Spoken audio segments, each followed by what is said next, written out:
Assalamualaikum warahmatullahi wabarakatuh. Apa khabar?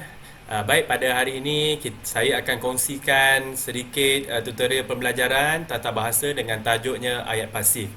Jadi tanpa melengahkan masa, secara santai-santai kita bersembang-sembang dan juga berkongsi uh, berkaitan dengan tajuk ayat pasif.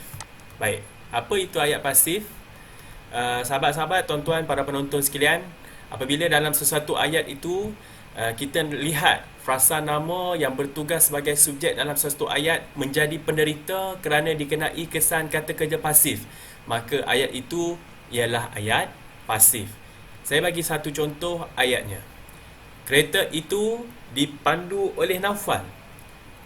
Dalam ayat ini, kereta itu bertugas sebagai subjek ayat, manakala dipandu oleh Naufal bertugas sebagai predikat ayat.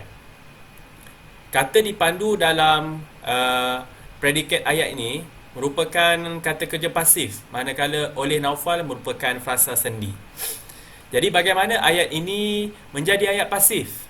Dari segi maknanya, kereta itu yang merupakan subjek ayat menjadi penderita kerana dikenai kesan kata kerja pasif dipandu.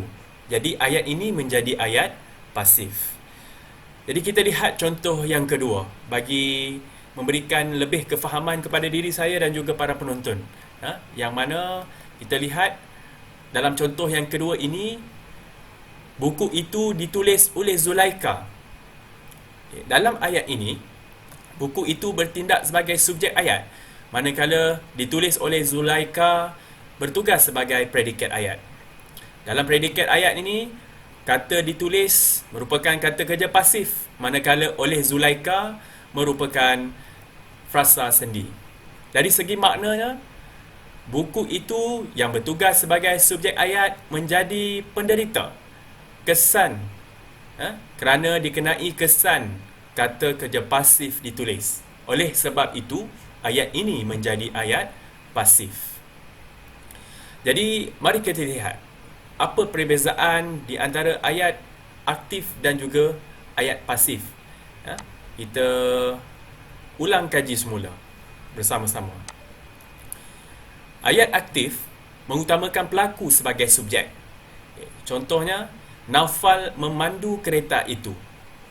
Subjek ayat ini ialah Naufal yang merupakan pelaku dalam ayat ini. Manakala bagi ayat pasif pula mengutamakan objek dan perbuatan. Jika kita lihat contoh ayatnya, kereta itu dipandu oleh Naufal. Objek itu bertindak sebagai subjek ayat. Apabila dipasifkan, tengok ayat aktifnya Naufal memandu kereta itu. Apabila dipasifkan, kereta itu dipandu oleh Naufal. Kereta itu adalah subjek ayat yang menjadi penderita kerana dikenai kesan kata kerja pasif dipandu, dan sebab itu ayat ini merupakan ayat pasif. Selain daripada itu, ciri-ciri ayat aktif, biasanya ayat aktif mempunyai kata kerja berimbuhan awalan ma yang menjadi penanda bahawa ayat itu ialah ayat aktif. Contohnya, Naufal memandu kereta itu. Perkataan memandu merupakan kata kerja transitif yang berimbuhan awalan ma, yang mana apabila ada kata kerja berimbuhan awalan ma dalam ayat tersebut, maka ayat ini menjadi ayat aktif. Kerana imbuhan awalan ma itu menjadi penanda bahawa ayat itu ialah ayat aktif. Bagi ayat pasif pula, ciri yang seterusnya, dalam ayat pasif ada kata kerja tanpa imbuhan awalan, dan juga di dalam ayat pasif juga ada kata kerja yang berimbuhan awalan di berserta dengan kata sendi oleh. Cuba para penonton lihat di bawah, saya telah tulis contohnya. Kereta itu dipandu oleh Naufal, yang mana dalam ayat ini ada kata kerja berawalan di diikuti oleh kata sendi oleh. Kereta itu dipandu oleh Naufal. Jadi ayat ini ialah ayat pasif. Baik, untuk anak-anak murid yang belajar di sekolah rendah, murid-murid yang belajar di sekolah rendah, saya kongsikan sedikit untuk lebih pemahaman kepada kamu bagaimana kamu boleh mengenal pasti ayat itu ialah ayat pasif. Di dalam ayat pasif, Cuba lihat, dalam ayat pasif, kebiasaannya ada kata kerja yang berawalan di, yang diikuti oleh kata sendi oleh. Cikgu bagi satu contoh. Kereta itu dipandu oleh Naufal. Apabila kamu lihat dalam ayat kereta itu dipandu oleh Naufal, ada kata kerja yang berawalan di. Cuba lihat di mana yang berawalan di. Ini kan. Yang ini. Kata kereta itu dipandu oleh Naufal. Kamu lihat kata kerja yang berawalan di dalam ayat ni ialah kata dipandu yang ada awalan di. Dan disertai pula dengan kata sendi oleh. Maka ayat ini merupakan ayat pasif. Okay.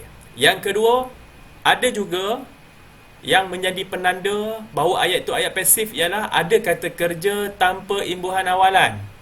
Ya, contohnya, kereta itu saya pandu. Kereta itu saya pandu. Kamu lihat, ada kata kerja tanpa imbuhan awalan. Contohnya pandu, saya pandu. Saya pandu. Maka ayat itu ialah ayat pasif. Baik, cuba kita lihat yang seterusnya. Perbezaan ayat aktif dan juga ayat pasif. Kita lihat untuk murid-murid yang sekolah rendah ya. Penanda ayat itu ialah ayat aktif, mesti ada kata kerja yang berimbuhan awalan ma. Kerana kata kerja berimbuhan awalan ma itulah menjadi penanda bahawa ayat itu ialah ayat aktif. Okay, contohnya, Naufal memandu kereta itu. Ada perkataan kata kerja transitif memandu. Maka ayat ini merupakan ayat aktif. Cuba lihat. Bila kita pasifkan, kereta itu dipandu oleh Naufal. Ayat aktifnya, Naufal memandu kereta itu. Apabila kita pasifkan, kereta itu yang bertindak sebagai objek ni, kita bawa ke depan. Dia menjadi subjek ayat. Lihat contoh yang kedua. Saya memandu kereta itu. Yang ini, bila kita pasifkan ayat ini, dia akan menjadi kata kerja pasif tanpa imbuhan awalan. Sebab menggunakan kata kerja, kata ganti nama diri pertama. Yang ini kita akan lihat pada slide yang seterusnya.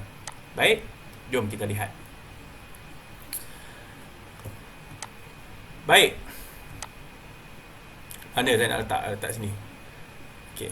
Baik, mari kita lihat bagaimana kita dapat mengecam dan juga mengenal pasti ayat tersebut ialah ayat pasif.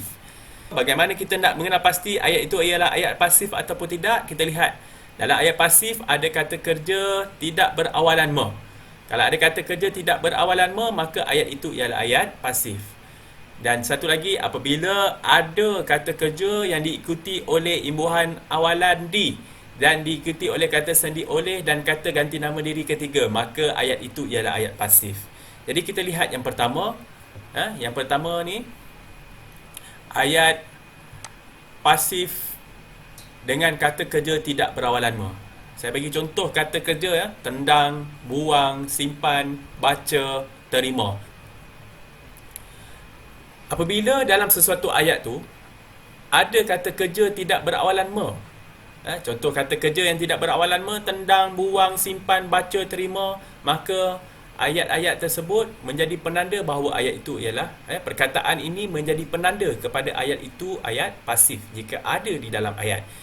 Namun begitu, kamu kena pastikan perkataan-perkataan atau kata kerja ini mesti diikuti oleh kata ganti nama diri pertama, kata ganti nama diri kedua di dalam ayat tersebut. Baru ayat itu menjadi ayat pasif. Okay, cuba kita lihat. Bola itu saya tendang. Okay, bola itu saya tendang. Kata kerja, kata saya ialah kata ganti nama diri pertama diikuti oleh kata kerja tendang. Apabila dalam ayat ini kata ganti nama diri pertama diikuti dengan kata kerja tidak berawalan, tidak berimbuhan, maka ayat ini ialah ayat pasif. Cuba kita lihat contoh yang kedua. Sampah itu perlu kamu buang. Okay, kamu itu ialah kata ganti nama diri kedua, manakala buang ialah kata kerja yang tidak menerima sebarang imbuhan, maka ayat ini ialah ayat pasif. Contoh yang seterusnya, duit itu engkau simpan. Dalam ayat ini engkau merupakan kata ganti nama diri kedua, maka manakala simpan itu ialah kata kerja. Jadi ayat ini ialah ayat pasif. Contoh yang seterusnya, buku itu harus anda baca. Jadi anda itu ialah kata ganti nama diri kedua, baca ialah kata kerja. Jadi ayat ini ialah ayat pasif. Contoh yang terakhir, buah itu telah aku terima. Aku merupakan kata ganti nama diri pertama, manakala terima ialah kata kerja. Jadi ayat ini ialah ayat pasif. Dan kita beralih pula kepada yang sebelah ni. Okey, ayat pasif, ciri ayat pasif kedua, dalam ayat pasif ini mesti ada kata kerja yang berawalan di, diikuti oleh, diikuti kata sendi oleh, dan juga kata ganti nama diri ketiga. Okay, yang tadi tu kata ganti nama diri pertama, kedua, dan yang seterusnya ada kata kerja yang disertakan dengan kata sendi oleh dan diikuti oleh kata ganti nama diri ketiga. Maka ayat itu menjadi ayat pasif. Okay, cuba lihat. Dia mesti ada kata kerja berawalan di dan diikuti oleh, diikuti oleh kata sendi oleh dan juga kata ganti nama diri ketiga. Bila ada ketiga-tiga kombinasi ini di dalam ayat tersebut, maka ayat itu menjadi ayat pasif. Kita tengok contoh. Ditendang Ali, dibuang oleh beliau, disimpan oleh mereka, dibaca Haris, diterima Aish. Okey. Perasan tak para penonton, saya tidak letak perkataan oleh di sini. Perkataan oleh. Sebenarnya boleh diletak ditendang oleh Ali, dibuang oleh beliau, disimpan oleh mereka, dibaca oleh Haris, diterima oleh Aish. Okay. Oleh ni dia optional. Letak boleh, tak letak pun boleh. Baik, kita pergi ke contoh yang seterusnya. Okey. Contoh pertama, saya menggoreng ayam itu. Okey. Perkataan menggoreng ini menandakan ayat ini ialah ayat aktif. Jadi ayam itu bertindak sebagai objek. Maka bagaimana kita nak pasifkan? Kita bawa ayam itu, perkataan tengok, ayam itu kita bawa pergi ke depan. Bila kita bawa dia pergi ke depan, maka ayam itu saya goreng. Okay? Ayam itu saya goreng. Kita gugurkan perkataan meng ni, menggoreng. Meng ni, imbuhan awalan me ni kita buang. Sebab dalam ayat pasif, dia tidak ada imbuhan awalan. Tidak ada imbuhan awalan. Apabila kita gunakan, kita lihat ada kata kerja, kata ganti nama diri pertama di hadapan ayat ni. Jika kita nak pasifkan, kita kena pastikan perkataan kata kerja bila kita pasifkan tidak ada imbuhan. Dan sebab itu apabila saya menggoreng ayam itu, bila kita pasifkan dia menjadi ayam itu saya goreng. Apabila kita gunakan, kita lihat ada kata kerja, kata ganti nama diri pertama di hadapan ayat ni. Jika kita nak pasifkan, kita kena pastikan perkataan kata kerja bila kita pasifkan tidak ada imbuhan. Dan sebab itu apabila saya menggoreng ayam itu, bila kita pasifkan dia menjadi ayam itu saya goreng. Ayam kita pindahkan ke hadapan. Dalam ayat pasif, ayam itu terletak di hadapan ayat menjadi subjek ayam itu. Saya menggoreng tukar jadi saya goreng. Kita pergi ke contoh yang seterusnya. Kita perlu mendengar nasihat bapa. Mendengar itu merupakan kata kerja transitif. Dia ada imbuhan awalan ma. Jadi ayat ini ialah ayat aktif. Bagaimana kita nak pasifkan? Kita ambil nasihat bapa yang tidak sebagai objek ayat ni, kita pindahkan dia ke depan. Perkataan di belakang tu kita bawa pergi ke depan. Dia akan jadi nasihat bapa perlu kita dengar. Kita lihat contoh yang ketiga. Murid-murid tahun 4 tekun membersihkan kelas baharu. Ayat ni ayat aktif atau ayat pasif? Okey, ayat ini ialah ayat aktif kerana ada kata kerja transitif membersihkan. Bila kita nak pasifkan ayat ni, kita ambil objek ayat iaitu kelas baru. Kita ambil ayat yang di belakang sekali. Kita ambil ayat di belakang sekali, kita bawa pergi ke depan. Kalau kita nak pasifkan. Ayat di belakang sekali yang mana? Okey, yang ini, kelas baharu. Ini perkataan yang akhir sekali ni. Bila kita nak pasifkan, kita bawa pergi ke depan.